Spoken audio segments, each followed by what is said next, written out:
மூஞ்சி நிறைய பவுடர் பூசிக்கிட்டு யாராவது ஆம்பளை கிடப்பாங்களான்னு அலையிறியே, வெக்கமா இல்ல உனக்கு?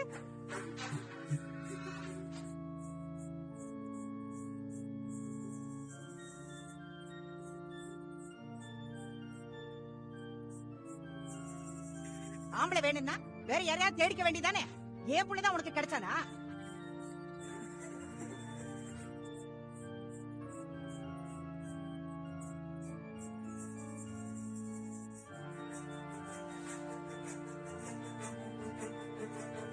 மரியாதையா வெளியே போயிட்டு சொல்லிட்டேன்.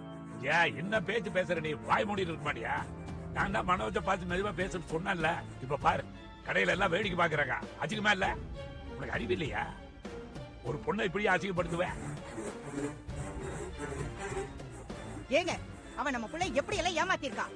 ஊர் ஊரா போய் ஆம்பளை எல்லாம் ஏமாத்தி கல்யாணம் பண்ணிக்கிட்டு காசுக்காக பாடுறவ இவ. அடியே வெக்கம் கட்டவளே, நீ எல்லாம் சோத்துல உப்பு போட்டு தானே சாப்பிடுற?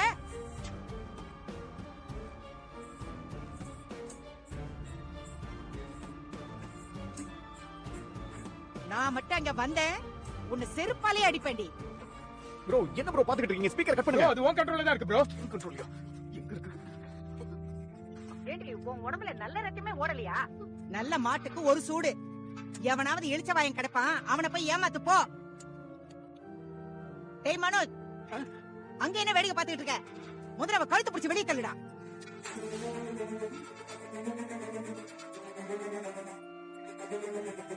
வேணாம், நான் சொல்றத கேளு. போன இப்படி கூட நீங்க பேசாம இருங்க.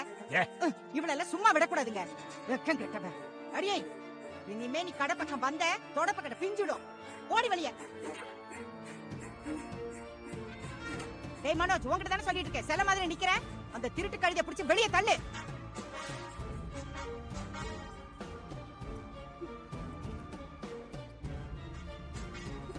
ஏய் ஏய் ஏய் ஏய் மனோஜ், டேய் கேமராவை புடுங்கடா. டேய் மனோஜ் சொல்லுடா. ச்சே,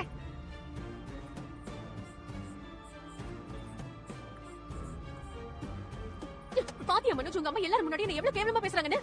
என் ஹஸ்பண்ட் தானே நீ? உன்னை பார்க்க நான் வரக்கூடாதா? நீ அப்படியே கல்லு மாதிரி நிக்கிற. இல்ல ரோகிணி, கேமரா இருக்கிறத நான் மறந்துட்டேன். நீ டென்ஷன் ஆகாத. என்ன எப்படி கேவலமா பேசுறாங்க? ஒரு சாதாரண மனுஷனாவது கேள்வி கேட்கலாம்ல? அப்படியே வேடிக்கை பார்த்துட்டு நிக்கிற. அவங்கள ஒரு வார்த்தை கூட நீ கேட்கல. ரோகிணி, அது வந்து அம்மா கோவம் தான் இப்படிதான் பேசுவாங்கன்னு உனக்கே நல்லா தெரியும். உன்கிட்ட பேசி பிரயோஜனமே இல்ல மனோஜ். நீ கடைசி வரைக்கும் உங்க அம்மாக்கே சப்போர்ட் பண்ணிக்கிட்டே இரு. நான் உங்க அம்மா மேல எவ்வளவு ரெஸ்பெக்ட் வச்சிருந்தேன். ஆனா அவங்கள பாரு என்ன எவ்வளவு அசிங்கப்படுத்துறாங்கன்னு. இதுக்கு எல்லாமே அவங்க கண்டிப்பா ஒரு நாள் அனுபவிப்பாங்க. தள்ளுங்க. ஒண்ணுல ஃபேமிலி இஷ்யூஸ் தான். நீங்க போய் பொருள்லாம் பாருங்க. பாஸ், அந்த ஸ்பீக்கர் எதுக்கு ஆன்ல வச்சா? இல்ல பாஸ், உங்க அம்மா தான் இங்க நடக்கிறது பேசுறது எல்லாமே எனக்கு தெரியற மாதிரி செட் பண்ணி கொடுன்னு சொன்னாங்க. அதனாலதான் பண்ணேன் பாஸ். ஏன் ப்ரோ, ரோஹிணி கிட்ட முன்னாடியே சொல்ல வேண்டியதானே, இங்க கேமரா இருக்கு வர வேண்டாம் அப்படின்னு. வேலை டென்ஷன்ல மறந்துட்டேன். அம்மா இப்படி பேசுவாங்கன்னு நான் நினைக்கவே இல்ல. ரோகிணி ரொம்ப ஃபீல் பண்ணிட்டு போறா.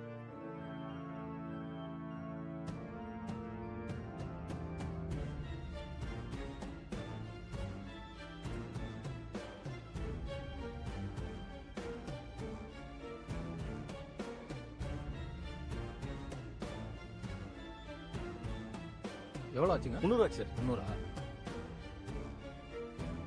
சரி வரேன். மீனா வந்து இங்க நிக்குது.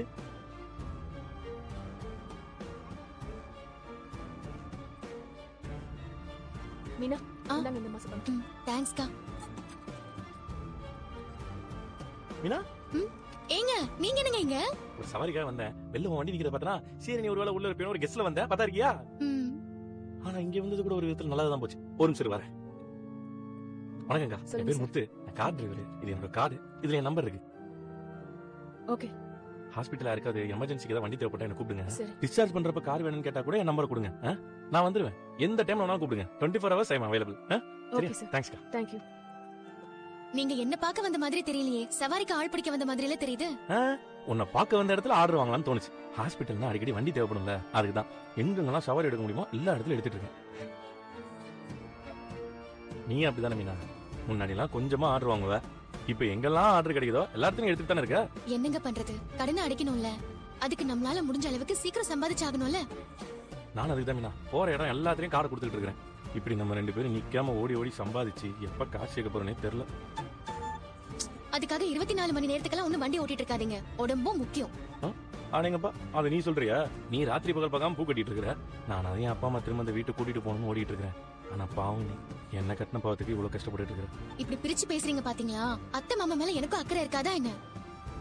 அதுவும் இல்லாம கல்யாணத்துக்கு அப்புறம் நான் வாழ வந்த வீடு தான் என்னோட வீடு. எனக்கும் கடமைன்னு ஒண்ணு இருக்குல்ல. இந்த கடமையெல்லாம் நம்ம 2 பேரும் தான் தோல்லத்துக்கு சுமந்துட்டு இருக்கிறோம். இதுக்கெல்லாம் காரணமானவன் கடையில ஜாலியா ஏசி காத்து வாங்கிட்டு இருக்கான். என்ன பண்றது? ஆனா சீக்கிரமா அப்படியே பணத்தை ரெடி பண்ணிடணும் மீனா. முத்தங்கிள் எப்படா இருக்கு கிருஷ்? நல்லா இருக்கு அங்கிள். கிரிஷ் எப்படி இருக்க? நல்லா இருக்கேன் ஆண்டி. நல்லா படிக்கலையா? நல்லா படிக்கிறேன் அங்கிள். ஆமா ஹாஸ்பிடலுக்கு எதுக்கு வந்திருக்க? டாக்டர் பார்க்க தான். பாத்தியா மீனா அவனுக்கு குசும்ப? டேய் ஹாஸ்பிட்டலுக்கு டாக்டர் பார்க்க தான் வருவாங்க. என்ன போலீஸ்காரங்க போஸ்ட் பண்ணி பார்க்க வருவாங்க. நீ எதுக்காக டாக்டர் பார்க்க வந்த? எனக்கு தலைவலி.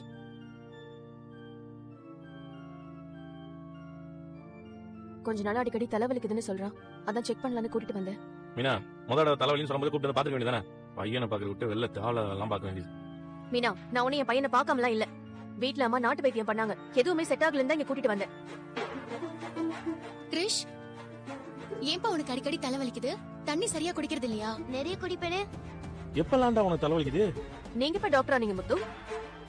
அத சொன்னா மட்டும் உங்களுக்கு ட்ரீட்மெண்ட் பார்க்க தெரியுமா? மீனா நான் கிருஷ்ணகிட்ட தானே பேசிட்டு இருக்கேன். நக்கல் பேச்சலாம் வேணான்னு சொல்லு. கிருஷ் நீ சொல்ற.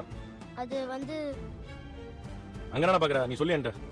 அம்மா வீட்ல பாட்டி கிட்ட கோவமா சண்டை போடுவாங்கல்ல, அப்ப தலைவலிக்கும்.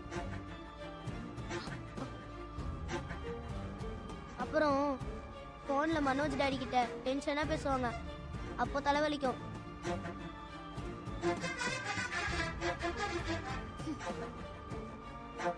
அந்த பாட்டி இருக்காங்கல்ல சின்னாமணி, அந்த பாட்டி கிட்ட பேசும்போது அப்பவும் எனக்கு தலைவலிக்கும்.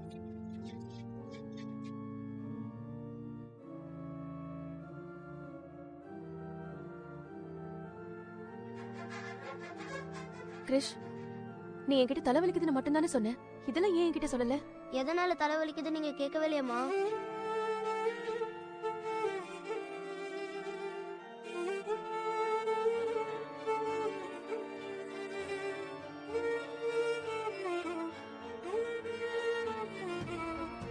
மொத்தத்துல பதட்டமாகும் போதெல்லாம் அவனுக்கு தலைவலி வந்துருக்குது. அதை கூட கவனிக்க தெரியல. குழந்தைங்களுக்கு நடக்கிற விஷயம் எல்லாம் புரியும், ஆனா அவங்களுக்கு என்ன சொல்லணும்னு தெரியாது. அது அவங்க உடம்புல பிரச்சனையா வந்து முடியும். மத்தவங்களை ஏமாத்துறதுல இருக்கிற கவனம் இவன் மேலயும் இருக்கட்டும். நான் யார்கிட்டயும் அட்வைஸ் கேட்க விரும்பல. வாடா. எக்ஸ்கியூஸ் மீ, ஜெனரல் பிசிஷியன் கிட்ட அப்பாயின்மெண்ட் வாங்கிருக்கேன். டாக்டர் ஃப்ரீயா தான் இருக்காங்க, போய் பாருங்க. நீ வாடா. பாவங்க கிரிஷ். ஆமா வேணா இந்த சின்ன வயசுலயே உனக்கு சுத்தி நடக்கிற பிரச்சனை எல்லாம் பார்த்து தலைவலி வர ஆரம்பிச்சிச்சு. பெரியவங்களுக்கு தான் இந்த மாதிரி பிரஷர் ஸ்ட்ரெஸ் எல்லாம் வந்தா தலைவலிக்குதுன்னு சொல்லுவாங்க. சின்ன பசங்களுக்குமா அப்படி இருக்கும்? அது எந்த மாதிரி சூழ்நிலைக்கு நடுவுல நம்ம குழந்தைய வளர்க்குறோன்றத பொறுத்து இருக்கு. அப்பா அடிக்கடி ஒன்று சொல்லுவார், பெத்தவங்க பிள்ளைங்க முன்னாடி சண்டை போட்டுக்க கூடாது, அதிகமா கோவப்படக்கூடாதுன்னு. ஏன்னா அது குழந்தைங்களையும் பாதிக்குமா. இந்த பார்லரமா இவன் இருக்கும்போதே எல்லா வேலையும் பண்ணிட்டு இருக்கு போல. ஆமாங்க, கொஞ்சமாவது அவன் மேல அக்கறையும் பாசமும் காட்டினா தானே. அவ தேவைக்கு மட்டும்தான் கிருஷ்ண கூட எல்லா இடத்துலயும் வச்சுக்கிறான். கிருஷ்ண நினைச்சாலே ரொம்ப கஷ்டமா இருக்குங்க. அதான் டாக்டர் பார்க்க போறாங்களா, நான் சரியாடு போலாம்.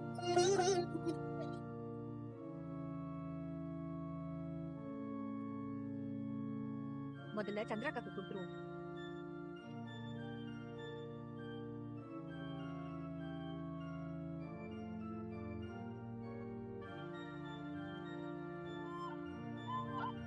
சந்திராக்கா இல்லீங்களா? இல்ல, வெளியே போயிருக்காங்க. என்ன விஷயம்? கல்யாண பத்திரிக்கை கொடுக்கணும். எப்ப வருவாங்கன்னு தெரியுமா? அதெல்லாம் எனக்கு தெரியாது, சொல்லிட்டு போல. சரி, நாங்க வெயிட் பண்றோம். அது உங்க இஷ்டம்.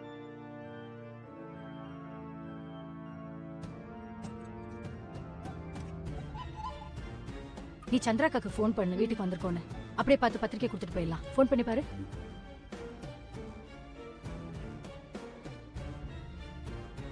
சந்திராக்கா, உங்க வீட்ல தான் இருக்கேன். எப்ப வருவீங்க?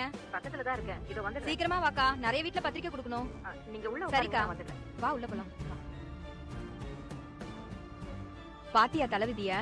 என்னடி சொல்ற? பாவ சந்திராக்கா. வாழ்க்கையில ரொம்ப கஷ்டப்பட்டிருக்கு. ஆமா மீனாவை கொடுமைக்கார மாமியார் வீட்டுல கல்யாணம் பண்ணி கொடுத்தாங்கல்ல, அதனாலயே இப்ப கஷ்டப்படுறாங்க. என்னத்த சொல்ல. ஆமாண்டி, என்கிட்ட கூட அன்னைக்கு மீனாக்கு குடும்பக்கார மாமியார் அமைஞ்சிருக்குன்னு சொல்லி சொல்லி வருத்தப்படுவாங்க. ஆனா இப்ப விதிய பத்தியா? அதே மாமியாருக்கு இப்ப தங்கறதுக்கு வீடு இல்ல. சந்திராக்கா வீட்டுல வந்து இப்ப தங்குற நிலைமை ஆயிடுச்சு. கடவுள்னு ஒருத்தர் இருக்கான்ல, எல்லாத்துக்கும் கூலி தராமலா போயிடுவான். பாரு, இங்க வந்து தரைய தொடச்சிட்டு இருக்காங்க பாரு. ஆமாண்டி, எல்லாம் காலம்தான். சந்திராக்கா நல்ல மனசுக்காரி. மீனாவ அவங்க மாமியார் இவ்ளோ கொடுமை பண்ணியும் அவங்கள இங்க கூட்டிட்டு வந்து வச்சு தாங்குன்னு தாங்குறாங்க பாரு.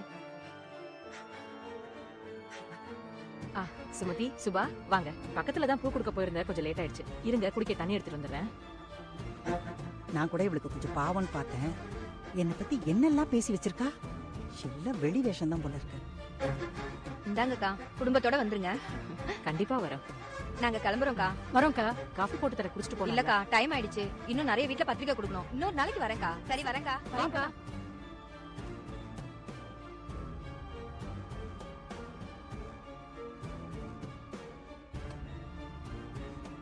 சமந்தியம்மா, காஃபி ஏதாவது குடிக்கிறீங்களா? ஜூஸ் போட்டு தரவா?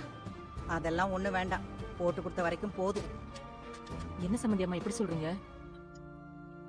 என்னை பத்தி இப்படிதான் ஊரெல்லாம் சொல்லி வச்சிருக்கீங்களா? நான் என்ன சொன்னேன்? நான் பெரிய குடும்பக்கார மாமியார்னு எல்லார்கிட்டயும் சொல்லியிருக்கீங்க. உங்க வீட்டுல வந்து ஒண்டி இருக்கேன்னு என் மானத்தை வாங்குறீங்களா? சமந்தி, என்ன சொல்றீங்க? நான் எதுக்கு உங்களை பத்தி தப்பா சொல்ல போறேன்? அதான் இப்ப வந்தாங்களே உங்க கூட்டாளிங்க, அவங்க பேசுனதெல்லாம் நான் கேட்டுக்கிட்டு தான் இருந்தேன். நீங்க என்ன பத்தி தப்பு தப்பா சொல்லாம அவங்க ஏன் அப்படி சொல்ல போறாங்க? சமந்தியம்மா, நான் உங்களை குடும்பக்கார மாமியார்னு யார்கிட்டயுமே சொல்லல. அப்ப வேற என்ன சொல்லிருக்கீங்க? நீங்க எதுவும் சொல்லாம அவங்க ஏன் அப்படி என்ன பேச போறாங்க? அது இல்ல சமந்தியம்மா, அது நீங்க கொஞ்சம் கராரா இருப்பீங்க, மனசுல பட்டதை பேசுவீங்கன்னு வேணா நான் சொல்லிருப்பேனே தவிர நான் வேற எதுவும் சொன்னதில்ல. அது கூட நான் எதேச்சியா தான் சொல்லிருப்பேன். ஓ, எதிர்ச்சே என்ன வேணாலும் பேசுவீங்களா? மனசுல பட்டதெல்லாம் யோசிக்காம பேசுவேன்னா என்ன அர்த்தம்? அறிவில்ல, கண்டதெல்லாம் பேசுவாங்கன்னு சொல்லிருக்கீங்களே. ஐயோ, அப்படிலாம் இல்ல சமந்தி, நான் தப்பான இடத்துல எதுவுமே சொல்லல. அப்புறம் எப்படி அவங்க அப்படி பேசுவாங்க? நான் செஞ்ச கொடுமைக்குதான் இவங்களுக்கு இந்த நிலைமை ஆயிடுச்சுன்னு பேசிட்டு போறாங்களே. தப்புதான் சமந்தி, அவங்க 2 பேரும் உங்க முன்னாடி அப்படி பேசியிருக்க கூடாது. நான் மன்னிப்பு கேட்டுக்கிறேன். அப்ப வெளிய போய் தனியா பேசிக்கலாம்னு சொல்றீங்களா? ஐயோ, நான் அப்படி சொல்ல வரல. என்ன மன்னிச்சிடுங்க சமந்தி. மன்னிப்பா? இந்த வீட்டுல இனிமே ஒரு நிமிஷம் கூட நான் இருக்க மாட்டேன். உங்ககிட்ட எல்லாம் இப்படி பேச்சு வாங்குறதுக்கு பேசாம ஏதாவது ஆசிரமத்துல போய் கூட இருந்துக்கலாம். இனி இந்த வீட்டுல நான் இருக்க மாட்டேன். அத்தை, என்னாச்சுத்த? ஏன் கோவமா இருக்கீங்க? என் கௌரவத்தை விட்டு இங்க வந்த பத்தியா? அதுக்கு என்ன நல்லா பெருமைப்பட வச்சுட்டீங்க. இங்க வந்ததுக்கு நான் தான் என்ன அடிச்சுக்கணும். என்னம்மா நீங்க இப்படி கோபப்படுறதுக்கு என்னாச்சு? இனிமே என்னால ஒரு நிமிஷம் இங்க இருக்க முடியாதுடா, நான் போறேன். அத்தை, கோவப்படாதீங்க அத்தை. முதல்ல என்ன ஆச்சுன்னு சொல்லுங்க. இன்னும் என்னடி ஆகணும்? உன் அம்மா என்ன கொடுமைக்கார மாமியார்னு ஊர் முழுக்க சொல்லி வச்சிருக்காங்க. இங்க வந்த உங்க கூட்டாளிங்க தான் அப்படி பேசிட்டு போறாங்க என்ன. இவங்க சொல்லாம அவங்க எப்படி பேசுவாங்க? மா, என்னமா? இல்ல மீனா, நான் தப்பால எதுவும் பேசல. நான் ஏதோ அவங்க கிட்ட சாதாரணமா சொல்ல போய் அவங்க வேற மாதிரி ஏதோ சொல்லிருக்காங்க. அத எப்படி இவங்க சொல்லாம நான் குடும்பப்படுத்துறேன்னு அவங்களாவா பேசுவாங்க? இப்படிதான் என்ன நீ ஊரெல்லாம் சொல்லி வச்சிருக்கியா? அத்தை, அம்மா அந்த மாதிரி அர்த்தத்துல எதுவும் சொல்லி இருக்க மாட்டாங்க. இருந்தாலும் உங்க மனசு காயப்பட்டிருந்தா அதை பெருசா எடுத்துக்காதீங்க அத்தை. அம்மா ஏதோ தெரியாம சொல்லிருப்பாங்க, மன்னிச்சிருங்க. ஆமாமா, தெரியாம தான் சொல்லிருப்பாங்க. குடும்பமா சேர்ந்து நல்லா நடிக்கிறீங்க. ஆஹா, உன் அம்மா ஊர் பூரா என்ன கேவலமா சொல்லி அசிங்கப்படுத்திருக்காங்க. நீ நான் ஏன் வீட்டுக்கு போக கூடாதுன்னு உன் பதவியில ஒட்டிக்கிட்டு இருக்கிற.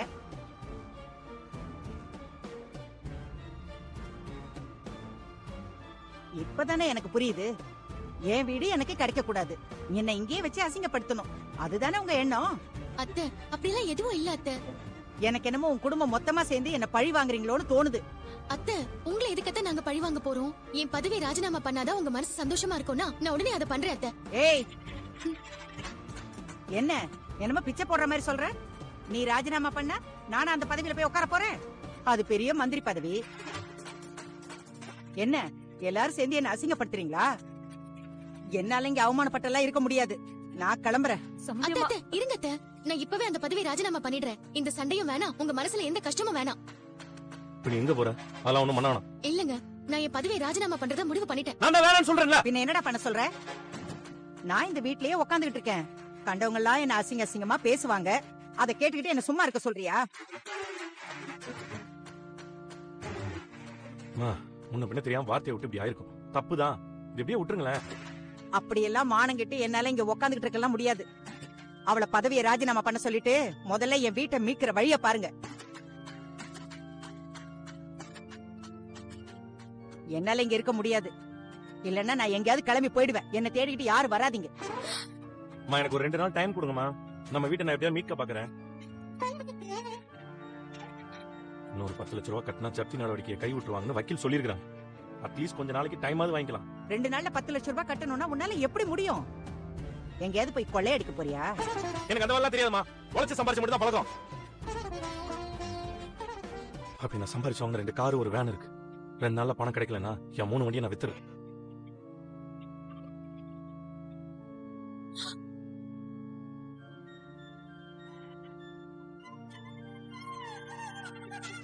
ஏங்க என்ன பேசிட்டு இருக்கீங்க? நம்ம கட்ட வேண்டிய பணத்தை கட்டி வீட்டை ஜப்தில இருந்து நான் மீட்டுருவோமா. நீங்க ஒரு 2 நாள் மட்டும் டைம் கொடுங்க. என்னமோ செய்யும். இவ அம்மா ஊர்ல எல்லார்கிட்டயும் போய் என்ன கொடுமைக்கார மாமியார்னு சொல்லியிருக்காங்க. அவங்க எல்லாரும் வீட்டுக்கு வந்து என் காதுல கேக்குற மாதிரி, பாத்தியா இந்த அம்மாவோட தலையெழுத்து, மீனாவை இப்படி கொடுமைப்படுத்தினதுக்கு தான் இவங்க இப்படி அனுபவிக்கிறாங்கன்னு சொல்லிட்டு போறாங்க. இதையெல்லாம் கேட்டுட்டு நான் இன்னும் மானம் கட்டி இருக்கேன் பாரு. நீ சொன்ன மாதிரி இன்னும் 2 நாள் தான் உனக்கு டைம். அதுக்கு மேல 2 நிமிஷம் கூட நான் இங்க இருக்க மாட்டேன். ஏங்க அம்மா, என்னம்மா நீ? நான் வேணும்னு எதுவும் சொல்லலடி. வந்தவங்க ஏன் அப்படி பேசுனாங்கன்னு கூட எனக்கு தெரியல. என்னோட தப்புதான். நான் அமைதியா இருந்திருக்கணும்.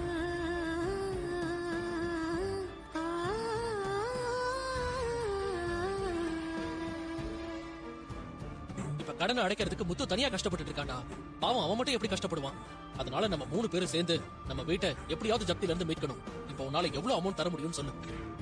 என்னால இப்ப எதுவும் முடியாது. அந்த வீட்ல எனக்கு பங்கு இல்லைன்னு அப்பா சொல்லிட்டார்ல. அப்ப அந்த வீடு எக்கெடுக்கிட்டு போனா எனக்கு என்ன?